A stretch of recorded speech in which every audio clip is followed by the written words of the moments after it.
welcome back to the Diaspora channel. I hope you guys are doing well. And thanks so much for joining tonight live. I'm Kai Gabiam. Good evening, good afternoon, or good morning, depending on where you are joining the live from.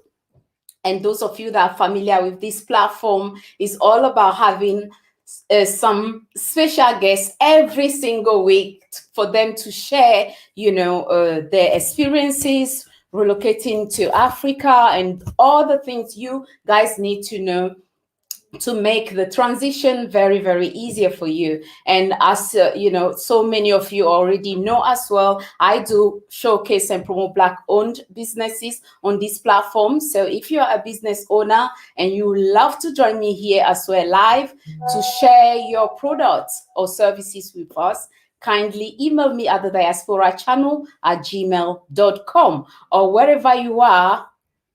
If you are doing something impactful to bring the change we want to see here in the diaspora or on the continent, please email me as well and join me live so you can share, your inspiring story with us. And tonight I have another special guest all the way from Ghana. As our own, I'll say my sister, yeah. And by the end of this live stream, she'll surely be your sister as well, because she's amazing. She has a big heart for women, for young girls, and also, of course, for men, because we are in this together. So tonight, Sister Naa, her name is Naa Amerley Asante-Armar. She's born in the UK. She's a lawyer by profession, a mother of two beautiful, amazing boys.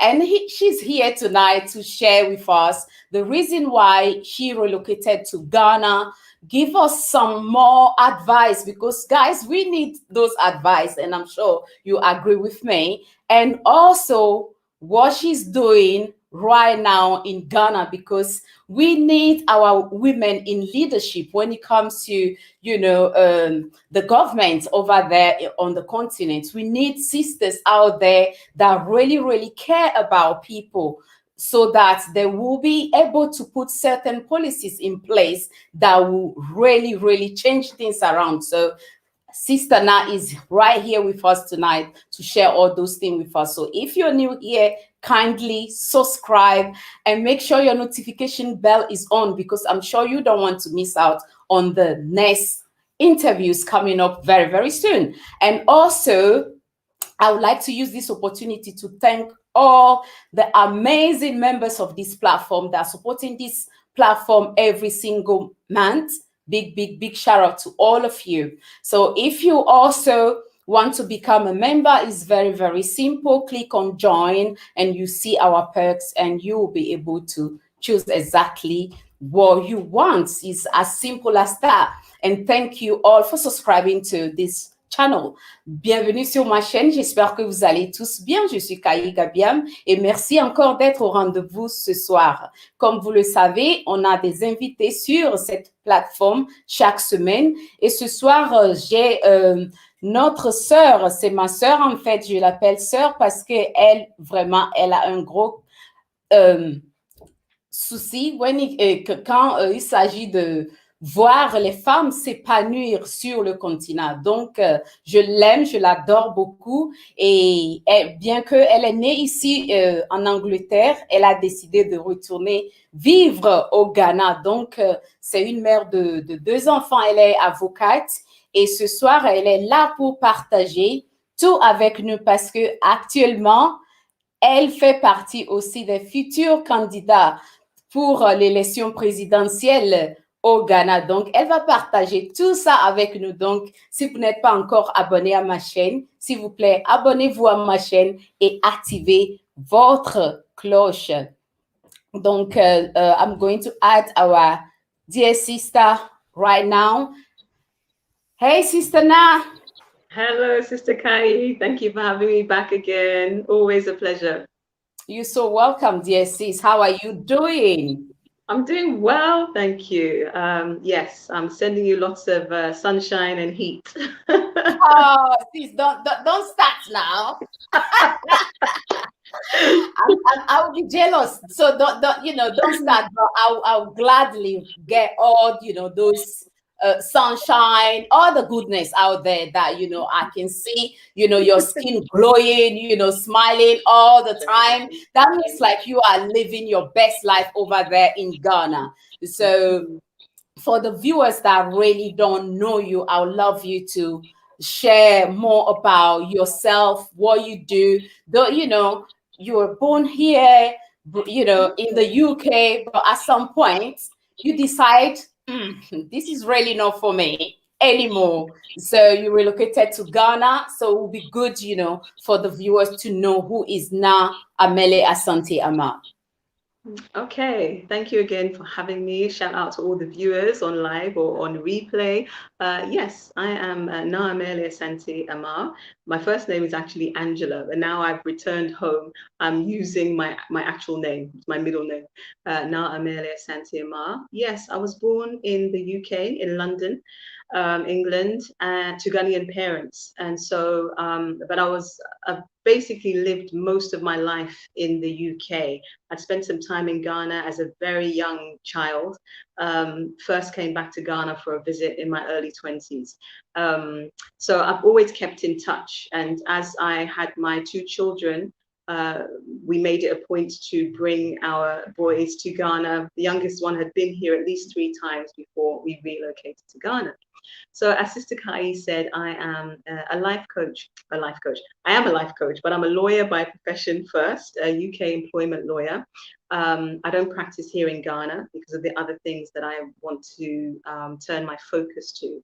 I am an intuitive life coach, and that I do whilst I'm here in Ghana remotely, working with my sisters in the African diaspora, helping them get really clear on what it is that they want to do with their lives, what imprint they want to put on the world, and especially how they want to connect or reconnect with what Africa is for them, whether that's relocating to the motherland or creating some kind of legacy, but staying, whether they're in the UK or in the US or somewhere else.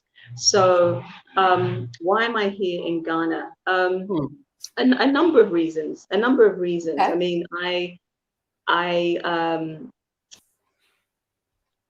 I've always had an affinity. That's what I say. I've always had an affinity to Ghana. And what I mean is that even though having lived outside, I mean, I was born in the UK, but having not been in contact with Ghana for a long time, it always feels like home. Even though, I had stopped speaking the language once I started school in the UK, because my mother was worried that we wouldn't be able to, continue speaking English fluently. But without that, we still knew the food, we still knew the culture, some of the music and things. So I've always had that connection. And later and later on, I would say in life, I felt a much stronger calling, to want to come back. I'd come back a few times, met with my cousins and other family, and I always felt that it's something at some stage that I would do. And the father of my children was born in Ghana, so we have that link as well, and we wanted to ensure that our children always had some kind of exposure to and involvement in, understanding of our heritage. And even for me, I wanted to come back and really understand who we are, as a people. So there's that aspect, the personal spiritual journey. There's the aspect of me coaching women in particular, and wanted to come back. And it's funny, I wanted to come back and spread that here, but not through the coaching, because the coaching, I'm still coaching my sisters like me who were born outside or living outside Africa. But what I am doing with our sisters here is via Power to Our Mothers Foundation Africa, a non-profit organization that I co-founded. So it's registered here in Ghana, but it has a growing presence in Nigeria, Zambia, Kenya, the UK, Togo, still going, one step at a time. And simply put, to just work with women and girls. What I usually say first is with mothers and mother figures, because all women and girls, they're mothers or mother figures. So to help empower themselves with a view to, because we see that as the catalyst to restoring, uplifting the Mm, motherland, as in to work mm. with the physical mothers to uplift the motherland, that is Africa. Right.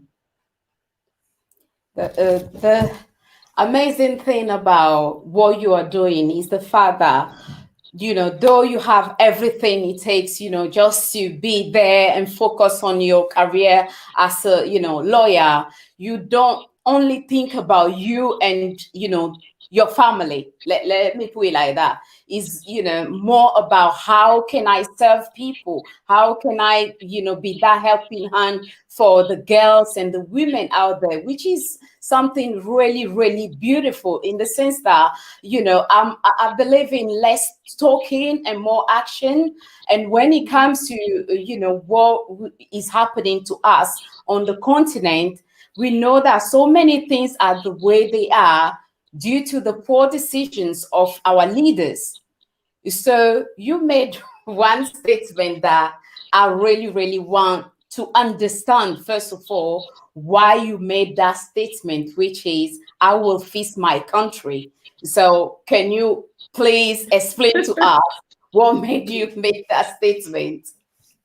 Okay. In a nutshell, it was being fed up of what is going here in Ghana. Right, There are a number of things. Ghana is a beautiful country, and I don't even know it that well. But what I know of it, it is very beautiful. On the right. one hand, on the other Mm, hand, there are things that I just think in this day and age, they're not, mm, like they're not acceptable. We so there was a certain amount of information that came to my attention kind of all at one time, and this right. happened to be at the time where there's a hashtag trending in Ghana at the moment, which is fix the country. This is the Okay. citizens calling out the government to try and hold them accountable for Love that. rectifying, resolving the sorry Mm, state of affairs, okay, in mm, different aspects. So the citizens are saying fix the country. right. The government now are Mm, saying, are taking it as a personal slight, especially to the president, but taking it as a personal slight to the ruling party, and they are telling the okay. citizens, fix yourself. Oh, So you have this. So you have this what a back and joke. forth. Exactly. And I looked at this and I just thought, what a joke. What an absolute joke. And then when I came up with the other information that came together very quickly Mm, was with some of the other NGOs we are connected with, some statistics were shared. One of them okay. being that in 2020, Mm, Ghana Ghana recorded 2,865 pregnancies of girls aged mm. 10 to 14. Oh, wow. And there were other statistics, but I kind of got stuck at the age 10 to 14. And, 10. almost 3,000 girls in 1 year being pregnant. Mm, And then on top of that was a report that, unfortunately, it appears that child marriage is increasing in the country. And again, I was like, I know it exists, but I just wanted to emphasize to people the fact that we put child and marriage mhm, mm, in the same phrase, in the same sentence in this day and age. mhm. Um, and then the last thing Very was alarming. that I mentioned. I made a post where I was mentioning all these things. And the last thing I mentioned was that we have perfectly suitable, actually well-equipped Mm, buildings. So one being one or two being like a whole community development, as in property, housing, and then mm, another apparently a state-of-the-art hospital, like with state-of-the-art equipment that's never been seen in Ghana, and they are mm, not being used because of some politics about whoever the ruling party was at the time, where there are people sleeping on the streets, where there are mm, people who can't afford good medical or healthcare.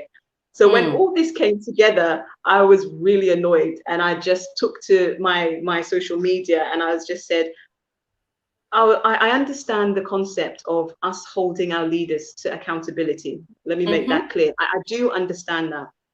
At the same time, what I was thinking is that, but you want the very leaders, You're calling out to the leaders to fix a situation which they had a hand in creating in the first place. And for me, whether you call me a pessimist or a realist, I just thought, no, it's not going to happen. So I said, I will fix my country. I may be one person. It may be one small thing that I can do, but I can definitely do something, and I will try, and I will do something. And so that's why I made that statement. It was just being fed up at the nonsense. And then from there, it just turned into an initiative that we got into with one of our partners. So Power to Our Mothers Foundation Africa has one partner called Speak Up and Empower, which is a Canadian-based organization, online. An online community which really focuses on bringing different communities together who all in essence want people to create the life they would love to create, fulfill their dreams. So with them we decided to make it into an initiative. So at the moment, every Friday we have a live discussion looking at how people say what they will do to fix their country. And aside that, what I did was Power to Our Mothers, what we started to do was get people engaged online to see who wanted to add their image and their voice. So you may see, various graphics that say, yes, I will fix my country, Speak Up and Empower Global Initiative, with Power to Our Mothers Foundation Africa. And so then we post those every day, and we ask everybody to state, okay, what one thing will they do, or are they already doing to fix their country? It's not necessarily that it's a new thing. Of course, it's not a new thing. We are all custodians, trustees, of this earth, and we're supposed to be doing our best to make sure that we leave it better than how we found it for our children. So it's kind of a reminder that let's do what we're supposed to do while we're here. I agree. And the one thing that I would love everyone to go home with tonight is very important, to hold these people accountable to the decision they are making and how they're running the countries. Because at the end of the day, that is affecting us as people. But we also have to understand that each and every one of us, we have a role, we have responsibilities when it comes to seeing the change we want to see in, all over Africa, I would say, because it's not only Ghana or Nigeria or wherever. So it's down to us to understand that, okay, we have to put pressure on these people. I'm not saying, we'll cross, our hands and just look. But whilst we are doing that, we have to do what we need to do, which is find people, like-minded people that we can work together with in order for things to change. I know in the history of Ghana, there never been like a female president. So my question is, when you decided, to go on this journey, what are the challenges, will you say, you have faced, or were people welcoming the idea and, supportive and all that? What would you say? Well, it's a mix. So yeah, I don't think, in case I didn't make it clear. So one of the other reasons for coming to Ghana, but that is part of the bigger vision of Power to Our Mothers Foundation Africa, which has as one of its aims and objectives to support, encourage, champion, women to step up specifically into political leadership, because we need to change that structure as well. The fact that there are so many women in the world, but so few voices in leadership, and specifically in political leadership. So my contribution to that was getting involved myself and saying, I will contest in the Ghana 2024 presidential elections, and encourage as many women to come with me. Like Sister Kaya, you said, yeah, we've never had 64 years of independence. We've never had a female president yet. But the elections in December were encouraging in that that's the first time that we had 3 women, eligible and who did stand for, to contest for the presidential elections. So that is encouraging, Amazing. So I'm going to add myself to the mix. So in terms of, challenges and if people are supportive, there are always 2 sides. Some people didn't understand, maybe still don't understand why me being born in London, England, in the UK,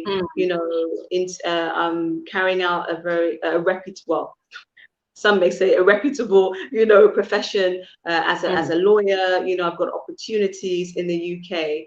Why would I, quote unquote, throw it all away to leave the UK and relocate to Ghana? Some people don't understand why. Because the basic comparison is that, well, in the UK, they have systems and structures that work. And in Ghana, it's very difficult. You don't have such systems and structures. If nothing else, there isn't the kind of the healthcare system, the National Health Service that the UK has. So some people have not really understood how I could make that move. Some people felt that it's detrimental to the education of my sons. Some people felt that, well, I don't have a background in politics, so maybe what I should have done was stay in the UK, get some experience, and then help Ghana, but doing politics in the UK. Oh, and yeah, exactly. interesting. And for me personally, that doesn't make any sense. Like when I agree. I know we live in a remote world now, and everything. We can connect virtually and everything, but there will never, ever, ever, ever, ever be a suitable substitute for being physically present in a location with people. It just, that's how we're built, So to suggest that I should, it kind of, the way I viewed it was like I should stay in my ivory tower in the UK and try and get things done from there to effect change in the country here. And I just don't operate like that, So that was a bit weird. Any other challenges? Just in terms of, well, timing, in terms of trying to get to the country, because we know we were in a pandemic, the borders were closed, they didn't open, and in Ghana, they didn't open until September. I was hoping to have been in the country much sooner so I could prepare myself to actually contest in the December 2020 presidential elections. Then they announced that they had increased the filing fee for presidential nominees by 100% to 100,000 Ghana cedis, which is around like just over 14,000 pounds. I hadn't foreseen that. So that was kind of okay then, maybe it's not going to be this time. Maybe it's not going to be this time. Exactly.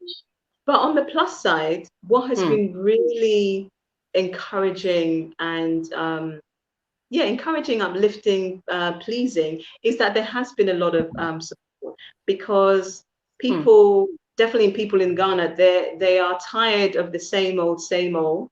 We have 2 parties' names that they constantly mention, and I'm literally saying 2 parties because I don't even want to mention the 2 parties' names, because every time we mention them, we're just reinforcing, their place here.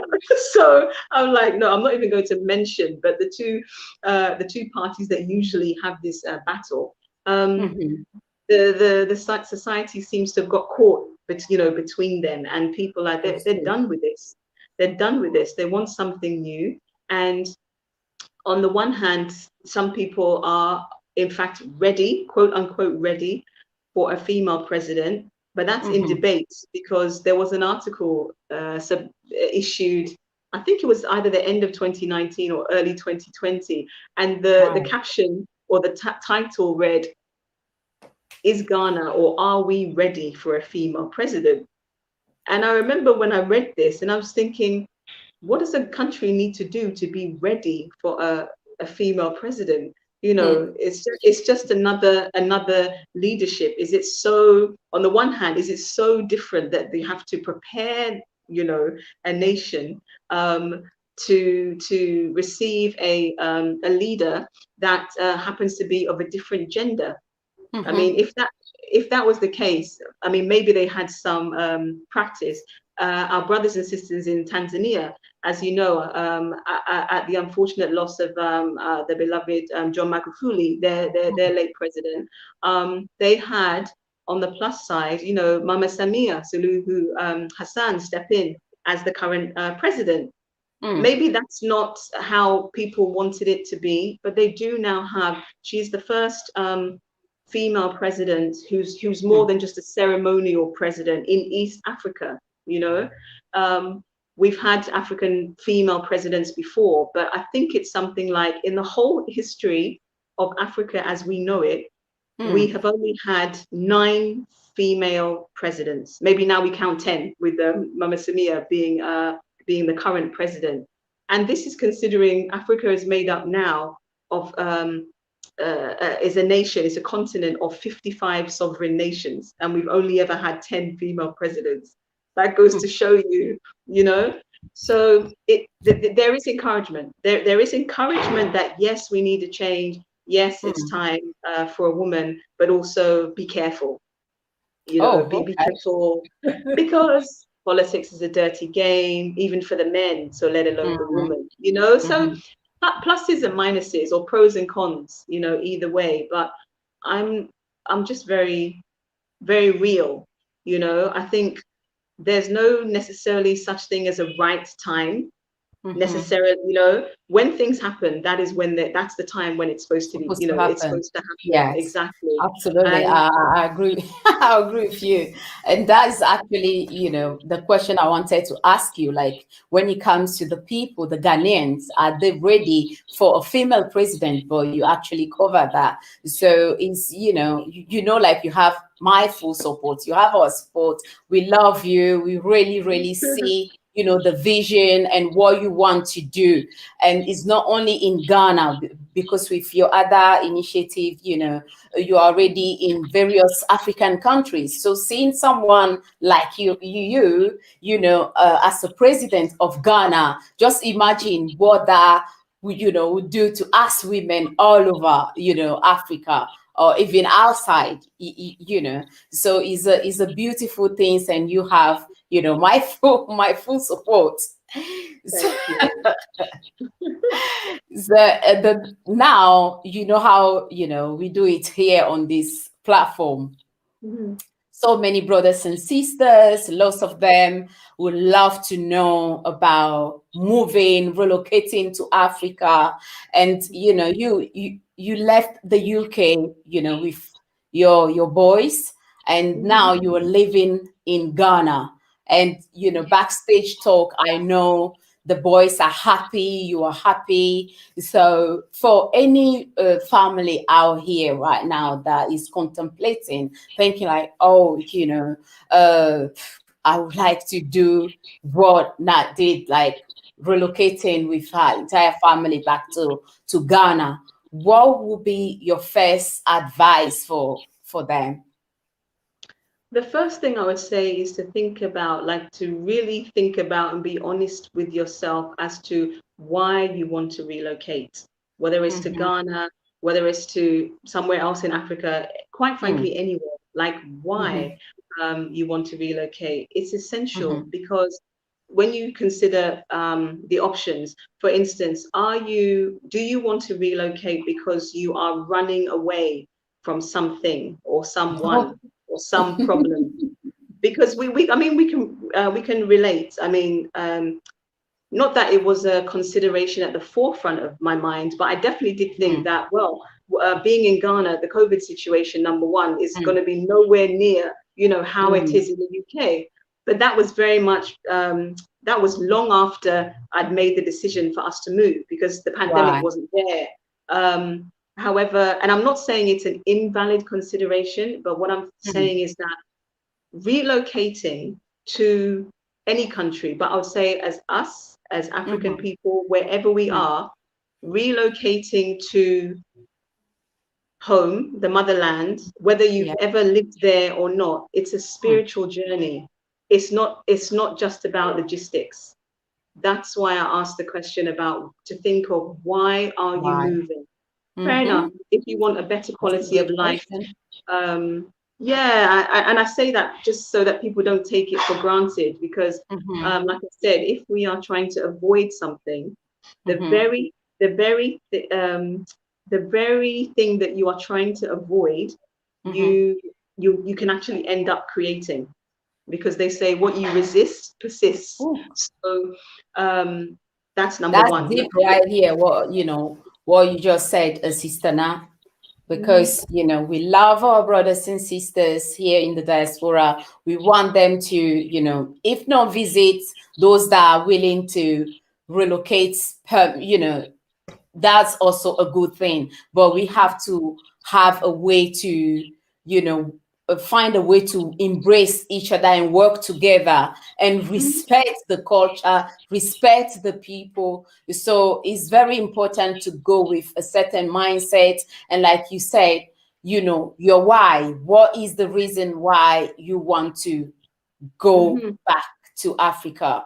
So, we really need to answer that ourselves first and do some cleansing if needed, before actually going, back home. And Yeah. as a mother of two, Mhm. when it comes to school and other thing, to make sure the boys are, they are doing what they used to do here in the UK before going to Ghana. How did you sort all those things out? Well, my choice, or our choice, as in the Mm, boy's father and I, is right. different to what some would do. Some people Okay. do homeschool in the UK. We Mm-hmm. didn't. The boys were attending school, but now they're in Ghana. They're being homeschooled. They learn from home. Okay. We haven't enrolled them in school, and Right. we felt that. It definitely was a plus in the sense of, they've had a big move. Mm, They've moved countries, and also here in Ghana, mm, they're myself and the father, the ex-husband, we're separated, so they've moved mhm. countries, and we also decided as a family that the boys would live with their father. So they've had a lot to get used to. Right. Um, and so from that aspect, yeah, we've done what is right for our family. Mhm. They're learning lots of different things that maybe they wouldn't learn if they were the UK. And Mm. whereas me personally, I always liked the idea of homeschooling, I really didn't know Okay. how I was going to manage it with, Mm, working full time, even part time as a lawyer, and the pace of life in mm, UK. So mhm. I tip my hats off to the mothers and fathers back in the UK and wherever you are who do manage to homeschool, because Mm. it, like That can I be just quite a didn't know lot. how we could find the time. However, that Mhm. said, what I would say is, yeah, investigate. You really need to, and this goes for everything, not just schooling. Schooling. I think we take it for granted that living or having been born in the UK, we take it for Mm. granted how smoothly things work, and we Yeah. expect them to work like that everywhere. And that is not the case. And you can get frustrated about it and be like, Mhm. well, this is just disgusting, or it's unacceptable, but it is what it is. So what Sister Kai was saying is about that changing your mindset. It's either changing your mindset or managing your expectations, because half the time Mm. when somebody I says, love that. Managing your expectation. That's a good one. absolutely, if you don't manage your expectation, you'll have to probably manage something else, which will not be as maybe as pleasant. But Mm, yeah, when trying to get information from people, mm, like manage expect that it's actually going to take much longer than you think it does, because the life here seems to be very easygoing, carefree. mhm. There is rarely this sense of urgency. In the UK, when we say, okay, yes, I'll get back to you tomorrow morning means tomorrow morning. It doesn't Yeah. here. Depending, like I'm making a huge generalization, but this is not just from my personal experience. Other people around me, No, you're even right. Right, Sister Naa. It's the same in Togo, and I okay, believe in other African countries. So it's good to share that with, people that don't have that, they don't know nothing about how things work over there to prepare themselves, mentally. So if anything like that happened, but, I think he said 10. It's almost 11. Where is, whoever they're waiting for? That's one thing, people need to know that, okay, we have our own timing in Africa. So just take it like that. it's yeah. I can't echo that more. Thank you, Favor. I see Favor says yes. You have our support as women. Yes, as women, we need to support each other in everything. Mm-hmm. But yeah, but in all seriousness, if nothing else, it's like you do need to manage your expectations. So with the schooling, you need to speak to people, either Right. parents, and I know that this happens in other countries as well, where, we expect, okay, our expectations are that maybe there's a kind of league table somewhere, or, information that ranks the schools for you, and this is and it's not quite as Like, organized like yes, that. I don't mean to put the system down, but you literally have to that's just the speak reality. to people. Yeah, you have to speak to people. And I think, Sister Kai, you mentioned something, that's what it made me think of. But in any case, before you ultimately relocate, or even before you commit to making your decision to relocating, you must spend time here. Like you Isn't really must spend time here, it? ideally longer than you would on a holiday. So like 2 weeks Mm-hmm. or something else, because, holidays usually the lovely screensaver, isn't it? The reality of being here and knowing that, Completely different. yeah. And knowing that at some point the electricity is going to go off, or you'll get Yep. notification that your water tap, your water tap, that they'll close the tap, they'll close the water, and it will be off for a week. But they give you notice so that you can collect, store water.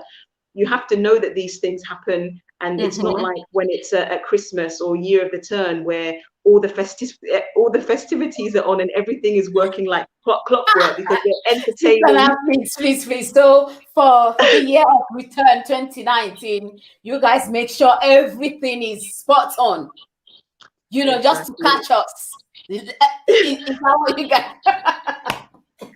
It's true. It's so true. You need to get Oh a, dear. because I remember my sons. So then they were, I think, 8 and 6, and they were saying they had spent a few Christmases here, either with their father or with Okay. me.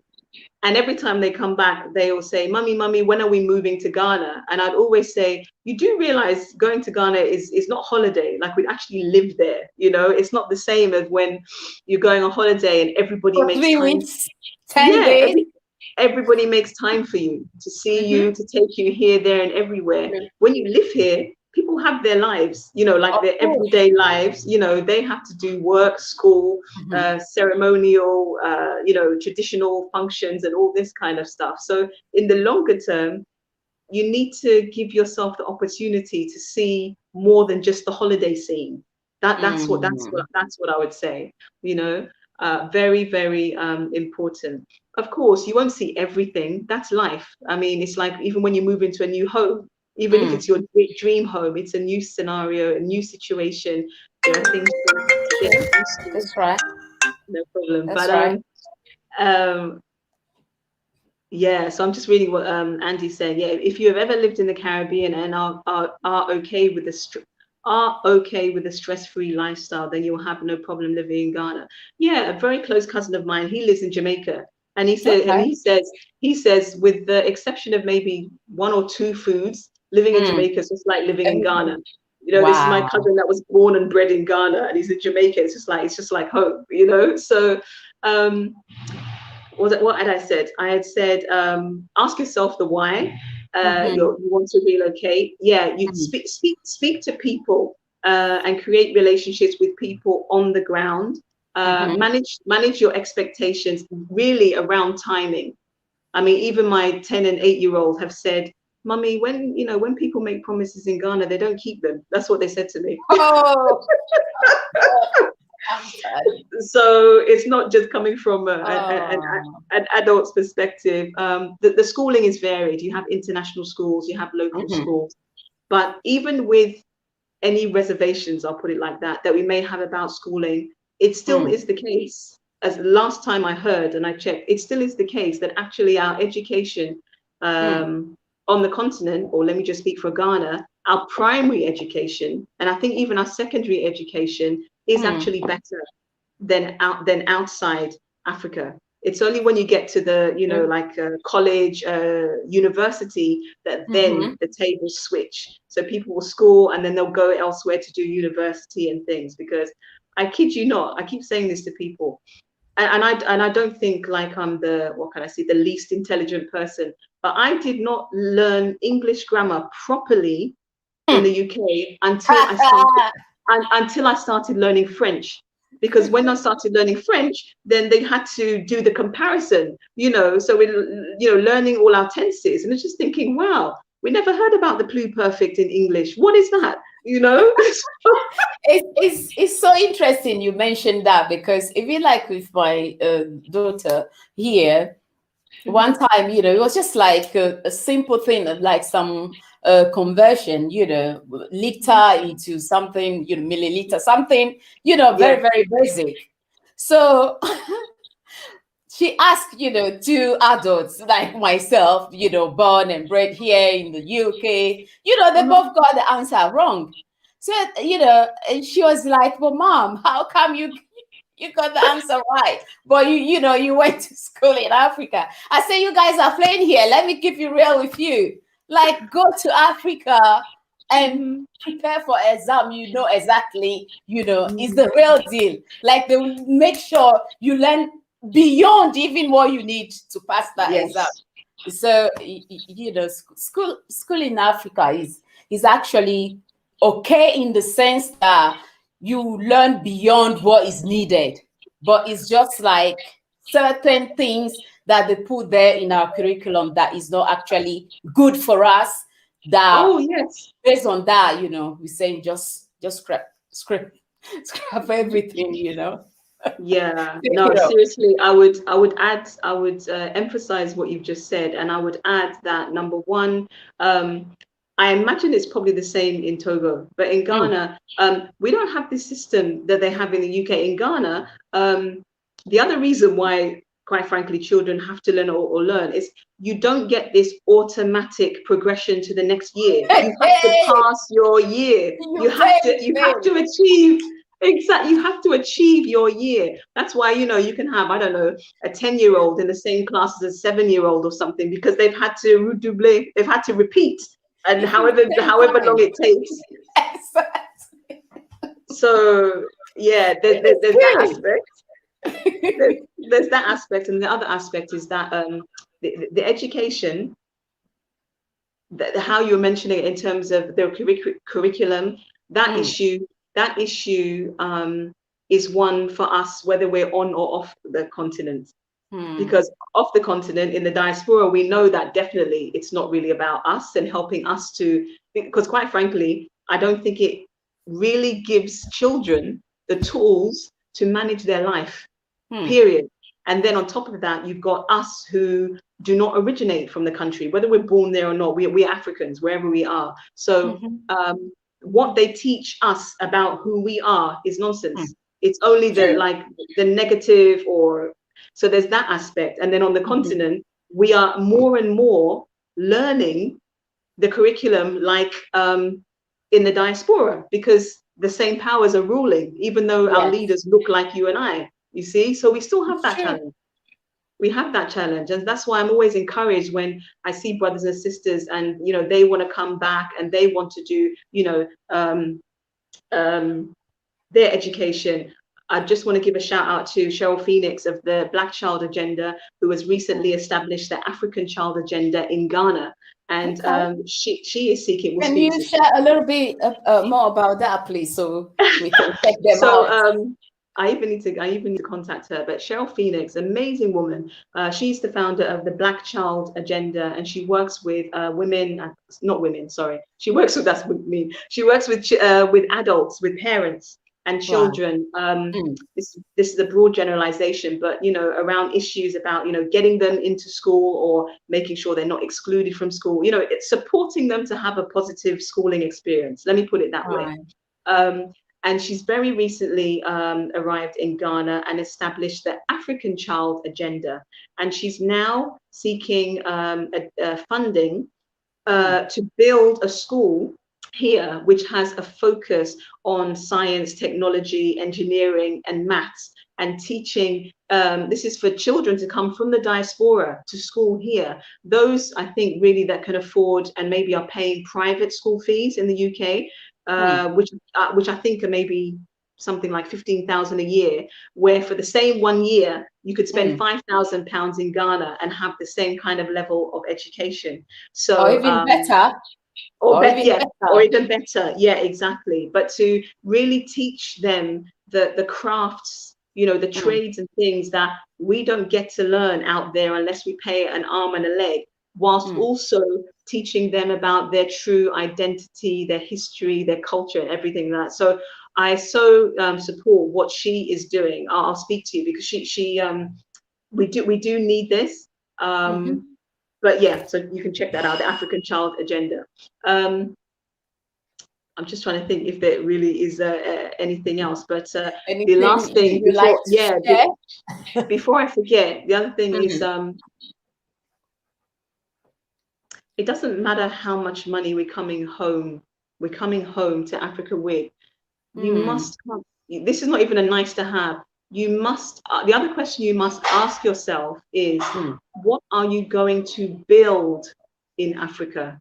Like, we're not in the place. Fair enough. There are people who are doing well that maybe they're creating jobs, but it's much more empowering, and we need many more of us to come and say, okay, I'm going to build something. So Power to Our Mothers Foundation Africa, our biggest project is building a village in the Greater Accra region. Now, that is a huge project. We're taking it one step at a time, but it's a multi-purpose, maternal-focused village where we will work with some of the government departments to, for instance, we don't have many refuges here for women and children fleeing domestic violence. So to help accommodate them, to help train them, find skills, talents, also to provide accommodation for our brothers and sisters who want to leave wherever they are outside Africa and they want to relocate to Africa. But they're not necessarily Ghanaian, but they know they want to be in Africa, but they don't necessarily want to replicate their life in the UK, but just live it on the continent. Do you understand? They want to be in and amongst their own people, but not feel like they're outsiders. They want to be welcomed as brothers and sisters in the country or on the continent. And lots of different things. So that's the village. But it's absolutely essential. We must all come home and think about what we are going to build. Because in my understanding and my view is that, the wisdom of our ancestors, however it is that we got to wherever you are outside the continent, not all of it was slavery. As the first inhabitants of this planet, we traveled, like we were nomads, we traveled, so really, although we refer to Africa as the motherland, it's like the mother hub. The whole planet is our Earth. The whole planet is our Earth. The whole planet is home. But it's just that where we do not exist in large numbers and where the motherland is still being controlled by people who do not come from the motherland, that is why we need to build her up so that we can live anywhere we want to and be free from any harassment. We can live freely, on equal terms with anybody else. So why do you want to relocate? What are you coming to build? It doesn't have to be a mass empire. You don't have to be coming to run a nation.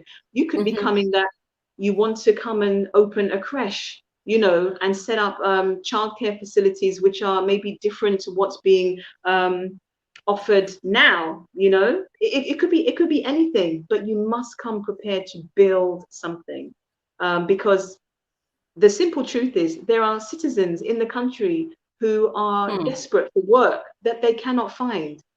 And to my shock and horror, there are people who are working in so-called jobs without promise to be paid. Like, I kid you not, there are people that have been working in a job for Wow. 6 months and their employer has not paid them yet. And I'm thinking, but why are these people still in a job? Can they not find a job somewhere else? And these people, because the mentality is, well, if you don't want to do the job, someone else would do it. And Someone they're living else. in the hope of, at some point when the employer gets money, that they will get paid. Pay them. So that is not a system that you want to be in. As educated, as skilled, as intelligent that you may be, fine, you may find a job here. Still come here prepared to build something. Well put together, Sister Naa. Guys, I'm sure like you can only love this sister right here. That's why I said at the beginning of the stream, like by the end, she's going to just become your sister as well, because her heart is at the right place. And there is so much we can all learn and go home with after the, you know, this stream is over. So don't only keep this information, you know, for yourself. Make sure you share this video, because so many families out here want to relocate to Africa, but we don't want the complaining, the, you know, the noise here and there, because people didn't do their homework properly. So with certain things Sister Naa shared tonight, you can know what to do. Don't just wake up, you know, think everyone is making the move, let me just follow. No. Going to Africa for 10 days, 20 days is completely different than moving your entire family to a different place, continent, you know, lifestyle, everything is completely different. So make sure like you do your homework properly, connect with the right people. The people that you see on this platform, they are, you know, like 90% of them are already there. So the reason why they are here is to share their experiences and prepare you properly. So things will be much, much easier for you whenever you're ready to make that move. But not only that, you know, our dear sister here, her mission is to empower, unite, and restore the conditions of our women, not only on the continent, but women, you know, everywhere in the world. So that's a powerful, powerful mission right there. I love her vision. So if you also want to support what she's doing, I already put the link, but I'll put it again in the description box for anyone, you know, that is willing to support the sister. It doesn't matter. For you, it can be, oh, this is too small, but that too small for you will make a difference. So I will put the link of the GoFundMe in the description box and in the comment section, pin it so you guys can support her. £1 is something. £10 is something, £100 is something. You know, she's already there. It's not like some of us that are on this side. She's on the ground. So she knows who to reach out to. And the Africa we want to see, no one else will come and start sorting things out for us. I see you, Sammy, in the chat. Thanks so much for joining us. So please, let's support our sister. Do you have any last thing to say, Sister Naa, before we end the live? Yes, thank you. It's really two plugs, but number one for my sisters. So any of our sisters, whether you're on the continent or out wherever you are in the world, on Monday at 7 a.m. every Monday at 7 a.m. I run a free online session called Monday Rising Venting Hour. You can find it on Eventbrite, Monday Rising Venting Hour.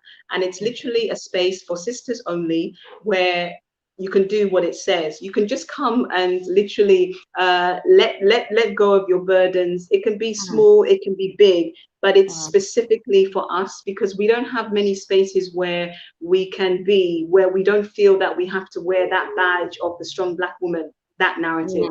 So Monday, 7 a.m. UK time, 6 p.m. GMT, every Monday we're there.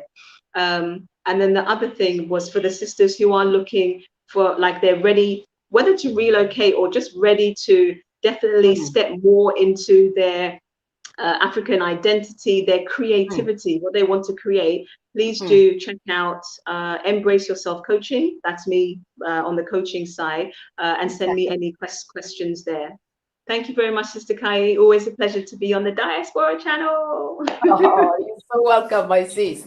You have your own YouTube channel as well. Can you quickly let the people right here know, you know, the name, and I'll put all those things later in the comment section. So please, guys, go and support our sister by subscribing and sharing, you know, what she's doing on that platform. Amazing guests every single week. I'm sure, you know, you're also going to learn something from those guests. So I'll put all those things later. But Sister Naa, go ahead. Thank you, Sister Kai. Yeah, so my my personal YouTube page is Naa Amerley for President. So, well, my name is not here, but you Naa Naa Amerley Amerley for President. It's the same as my Instagram handle. Yes, thank you very much. Power to Our Mothers Foundation Africa also has its YouTube channel. So yes, please do subscribe, follow what we're doing. And I'm always open to collaboration. Like we need to do things together. It's not the time now where we all have to eat, we all have to earn and everything. But if we are going to really go far, we need to go together. Yep. Well said. Guys, I just put the link of Sister Naa YouTube channel in the chat. Kindly show her some love. The good news is free. Yeah, it's just free to subscribe and share, you know, the amazing content. So very, very important. We are, how many people left so far? 18 people. I'm sure like we can just rise that up right now by going out there and show her some love by subscribing to her channel. And if you are able as well to help her, the GoFundMe link is also in the chat. So thank you. Our amazing brothers and sisters out there, comme je l'ai dit, mère de 2 enfants, avocate, elle est née ici en Angleterre, mais elle est partie s'installer au Ghana avec sa famille, et elle sera notre sœur Naa Amerley. Elle fera partie des futurs candidats à la prochaine élection présidentielle. Elle veut vraiment aider les filles, aider les femmes partout dans le monde. Donc, on sait que nos filles, nos femmes ont besoin de notre aide. Donc, si on supporte, on soutient quelqu'un comme notre sœur Naa Amerley ici, franchement, ça va changer beaucoup de choses au Ghana et aussi en Afrique, parce que ça va inspirer d'autres filles, d'autres femmes à faire exactement ce que notre sœur est en train de faire maintenant. Donc, j'ai aussi mis le lien dans le chat. Donc, si vous voulez l'aider, que ce soit avec, je ne sais pas, 5 euros, 10 euros, ça fera quelque chose. Donc, je suis très contente d'avoir notre sœur ici avec nous, et elle a aussi partagé quelque chose concernant ceux d'entre vous, les familles qui veulent un jour retourner vivre en Afrique, ce que vous devrez savoir et comment vous devrez vous préparer proprement avant d'aller s'installer définitivement en Afrique. Donc, franchement, ça fait vraiment grand plaisir d'avoir notre sœur avec nous ce soir. Et si vous n'êtes pas encore abonné, s'il vous plaît, abonnez-vous à ma chaîne et activez votre cloche. Je vais mettre le lien aussi de notre sœur, sa chaîne YouTube, dans la boîte de description. Comme ça, vous pouvez aussi vous abonner à sa chaîne. Le live de ce soir est sponsorisé par Maison Mocha. Donc, cette perruque est sur notre site. So, guys, thanks so much to my amazing sister right here for joining us tonight. Really, really love you, sis. And, wish Love you you too. all the best. Thanks for sharing, what you are doing over there to bring the change we want to see on the continent. Thank you. Thank you for You're so having me. welcome. So, guys, this is it now. The life is sponsored by Maison Mocha. So if you love this handmade bob wig I'm rocking right now, is back in store. So check our site www.maisonmocha.co.uk. And if you haven't yet subscribed, kindly subscribe, guys. Subscription is free, and make sure your notification bell is on. And I will see you next week, Wednesday. God bless. Take care.